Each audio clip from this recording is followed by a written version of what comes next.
Welcome! In front of me is HP Stream 14, and in this video I will show you how to mute microphone on this laptop.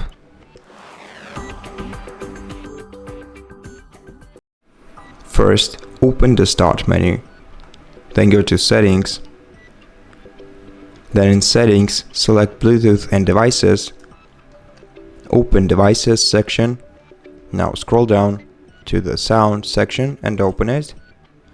Here, select your microphone array, click on it, and then to mute your microphone, click Don't Allow. To unmute it, click Allow. And that's it. Thank you for watching this video. If you liked it, consider subscribing to our channel, leave us a like and a comment below, and I'll see you in the next one.